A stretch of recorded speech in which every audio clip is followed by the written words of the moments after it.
One Juneau County man is following his heart and his passion after being given some devastating news. News Channel 8's Jennifer Livingston and photographer Kirk Arneson bring us this week's In Search of report.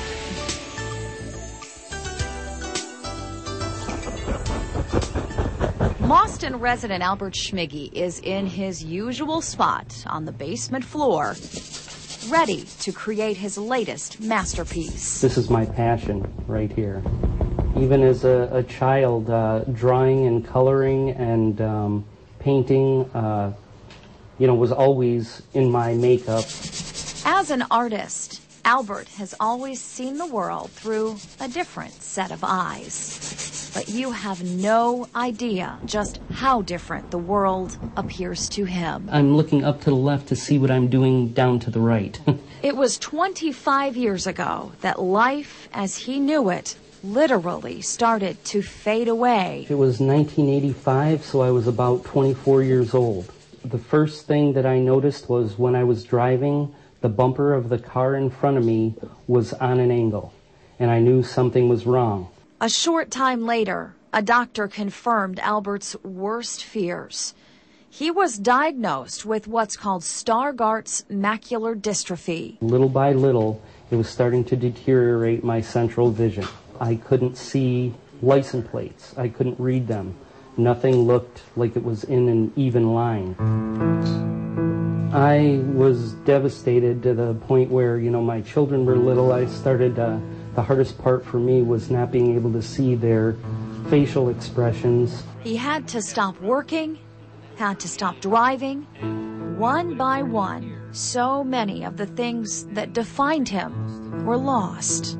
Everything that I knew up until that point totally changed. It basically just turned my life upside down. But sometimes when things are turned upside down, you gain a new perspective. I was always taught from 6th grade. I remember a teacher that told me that if you say I can't, it means I won't. When somebody tells me you can't do that, I have this automatic reaction, well, let me be the judge of that, and if I can do it, you just watch me.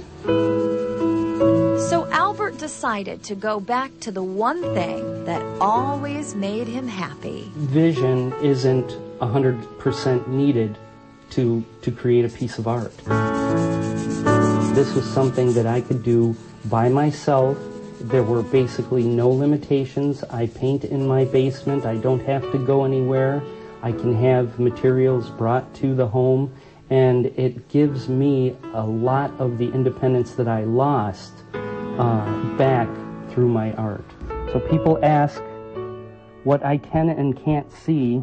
This is what I came up with. When I look directly at something, my central vision is gone, and I have to use my peripheral vision to see what's in front of me.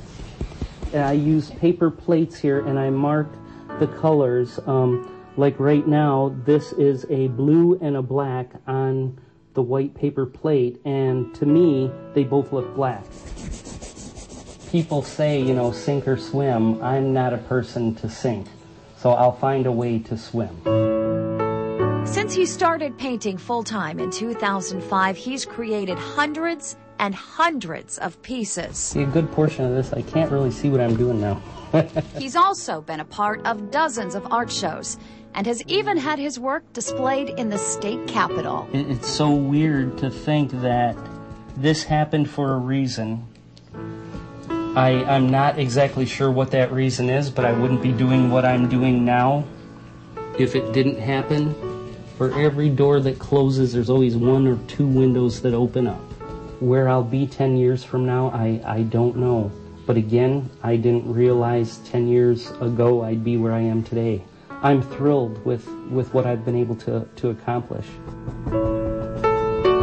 There's a little irony in Albert Schmiege's blindness, because his vision loss is helping the rest of us see things a little more clearly.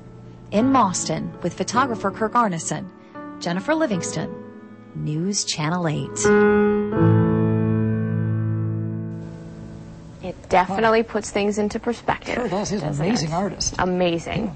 Well, there are a couple of ways for you to see Albert's work. First, he's part of an art show coming up on Saturday, August 21st. It's from 10 to 5 at the South Shore Restaurant in Boston. Now, he also has his art for sale year-round at Wild's Art Gallery in Tomah, located in the Cranberry Country Mall. And finally, he has several of his pieces posted on his Facebook page. You can search for Albert D. Schmiege Art.